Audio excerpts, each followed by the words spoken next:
But if time was what you needed just to gain a little perspective. We were on a break!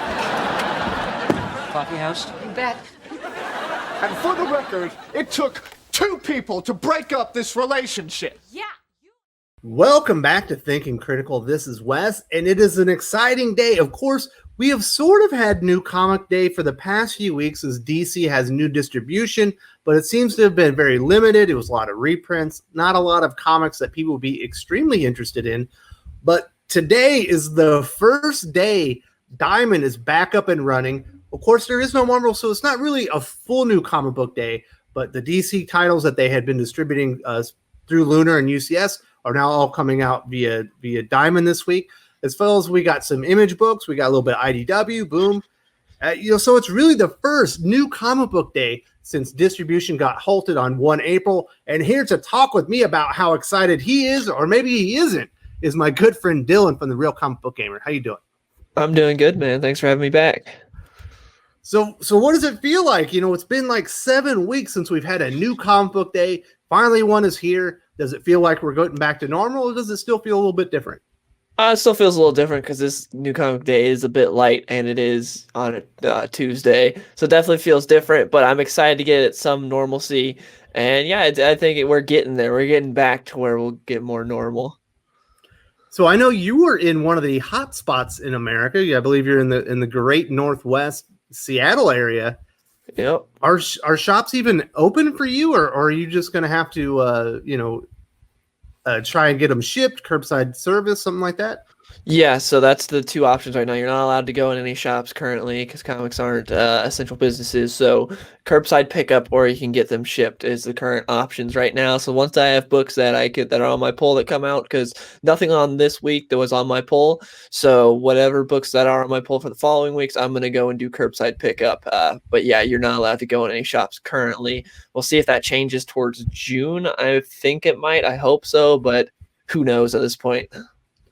It's crazy. Everything is it's moving slower than I would like. I think than all of us would like, but it is slowly getting back to normal. Restaurants, some more restaurants are opening up. Here where I am, we're on like a more limited version of quarantine where non-essential businesses can open, but you can't really eat there. And so now, things are getting back to normal here. It sounds like maybe a little bit in Seattle, but it was a hot spot. There's nothing we can really do about it, I guess.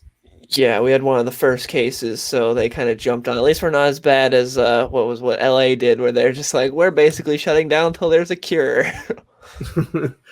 Yeah, it's pretty crazy the way things have gone. But I think once people start getting a taste of normalcy, some of that normal day-to-day life back, people start getting a little bit more upbeat, because it feels like there's a lot of tension like everywhere right now.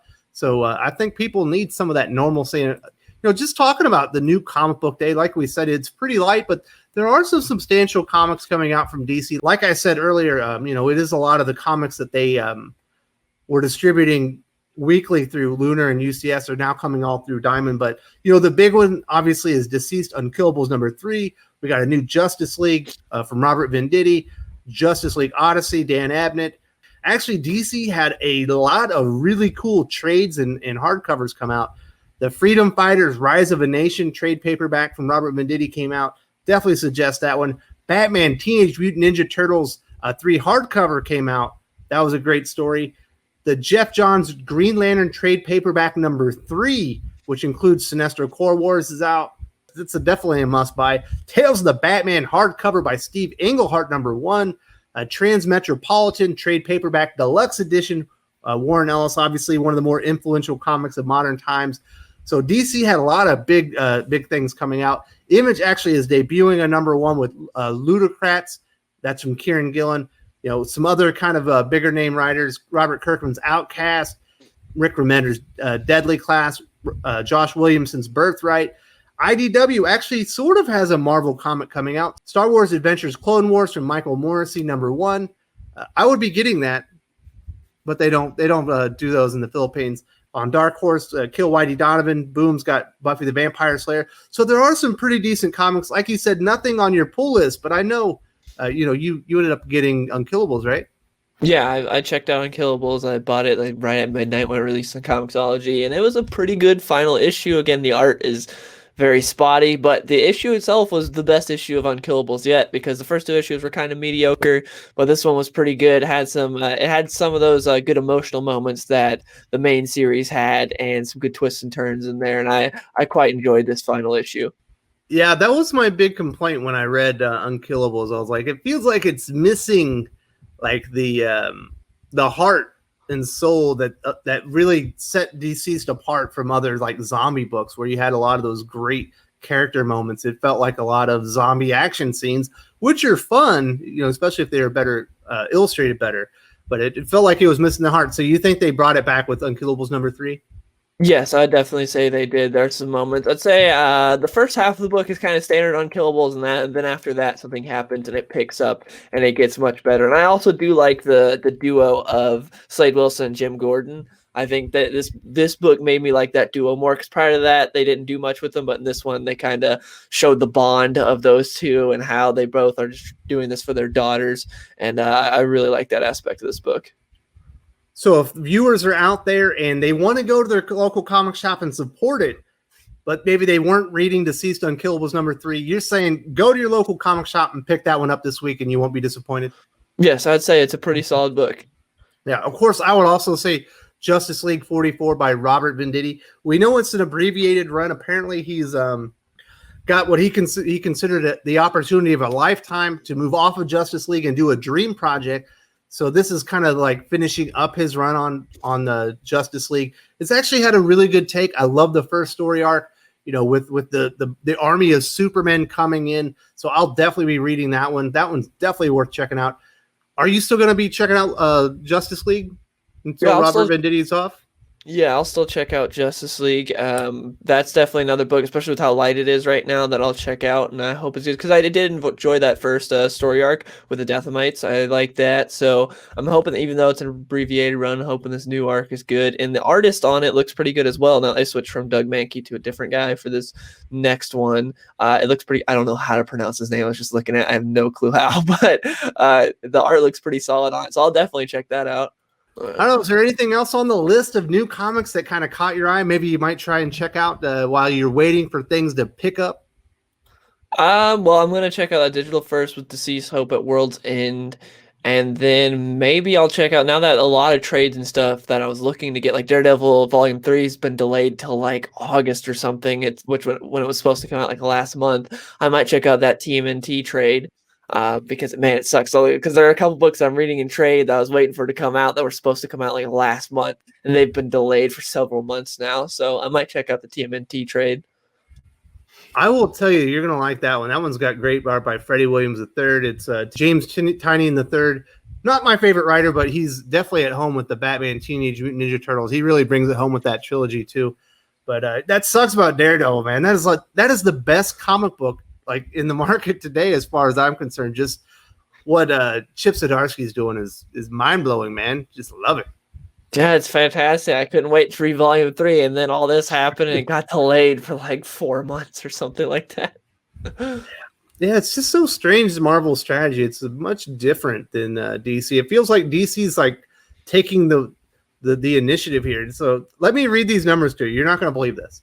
Well, you will believe it, but it's crazy just thinking about it.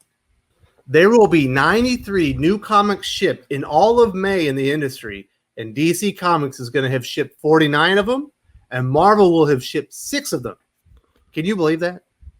Wow. Yeah, DC's definitely the one taking initiative and trying to change things up. Marvel just, it's weird because it doesn't seem like Marvel cares right now. They're going to care soon, but right now it just seems like they're fine to just sit back and wait this whole thing out. It's so weird.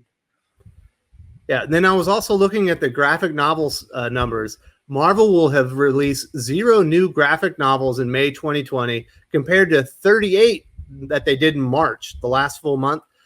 Check the DC numbers out. It just tells you the difference in the companies.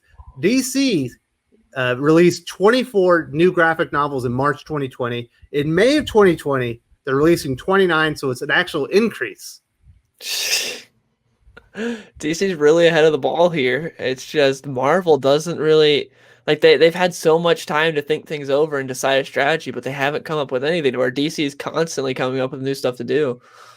It feels like maybe they're scared or something, because I don't know.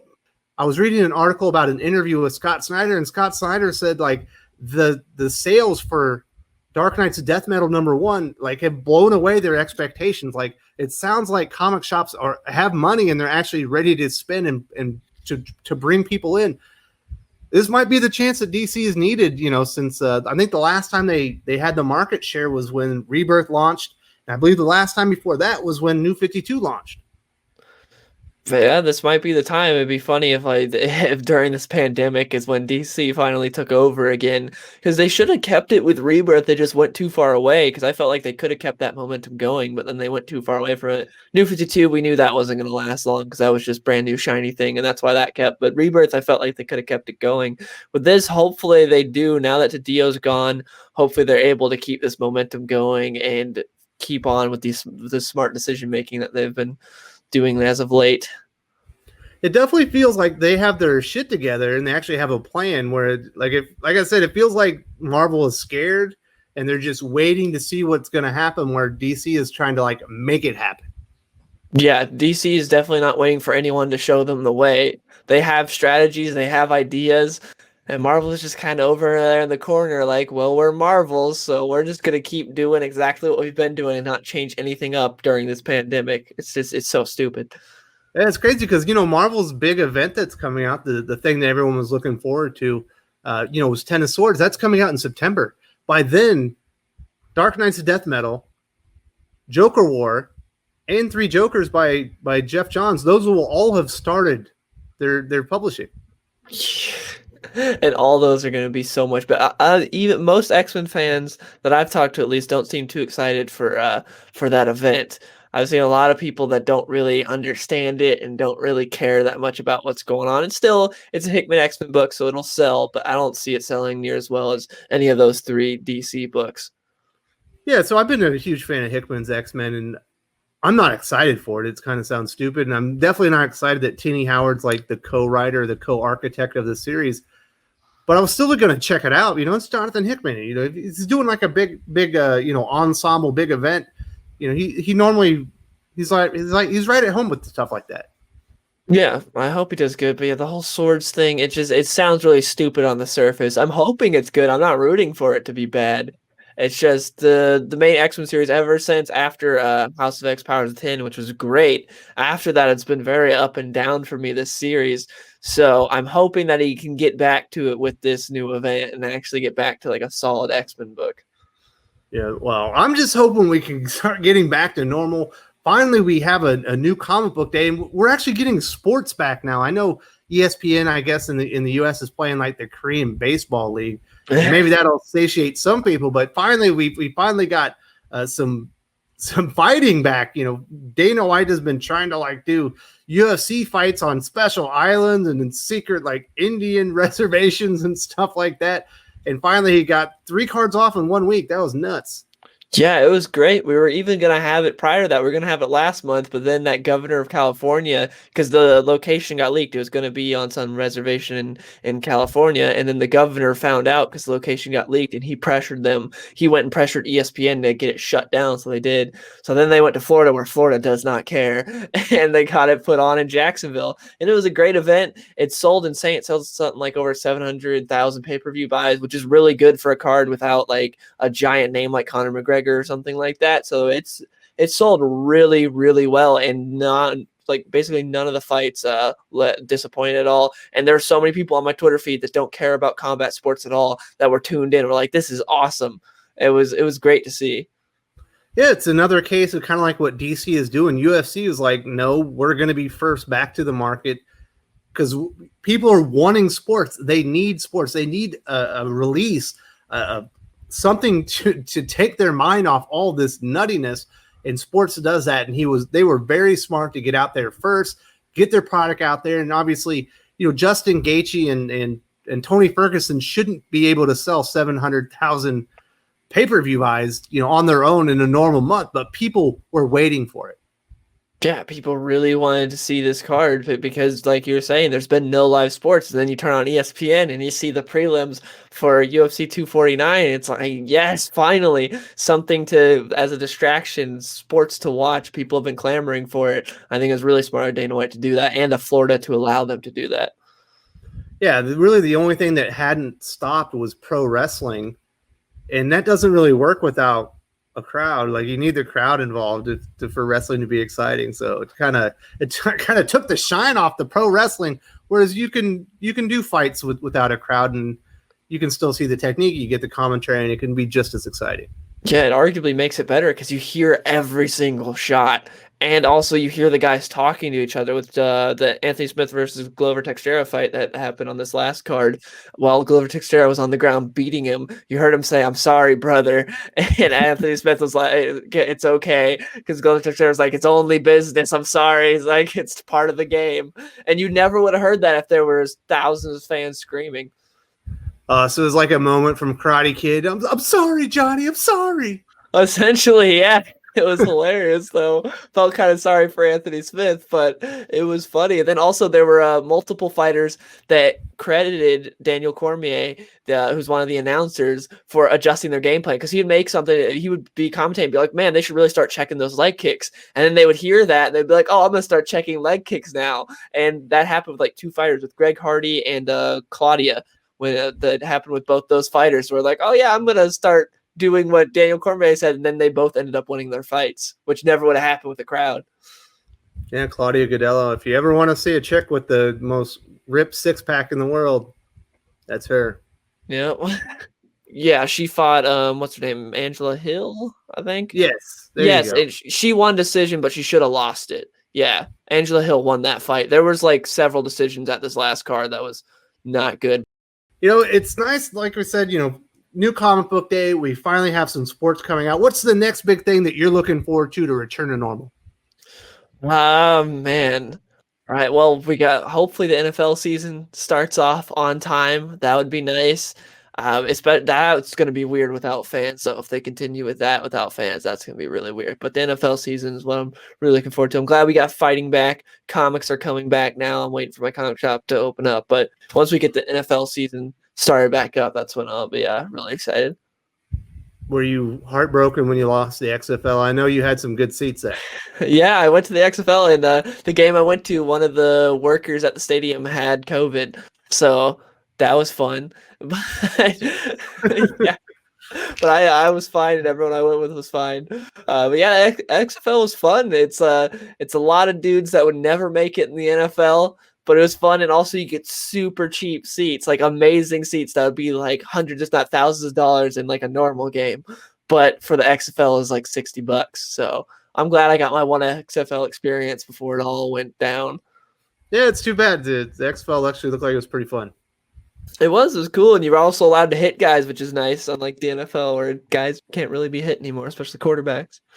Mm-hmm. All right, Dylan, things are coming back to normal. New comic book day is happening as we speak. We got sports coming back. Of course, we had the NFL draft, so I guess that was kind of sports. And I think there might even be like horse racing in California, but things are coming back to normal. Thanks for joining me today just to talk about all that and what it feels like to have things getting back to the way they were. Do you have anything else you need to say? Well, that's it. I just appreciate you having me back on, man. Thanks. Later, bro. See ya. If you enjoyed this video, please give it a like. I would appreciate it very much. It helps us attract more views for the channel. Subscribe for future commentary, comic book news, and reviews. And don't forget to ring the bell for notifications. If you want to talk comics, movies, and much, much more, you can follow me on Twitter at Wes_from_TC. With that, Salamat Po, and I'm out.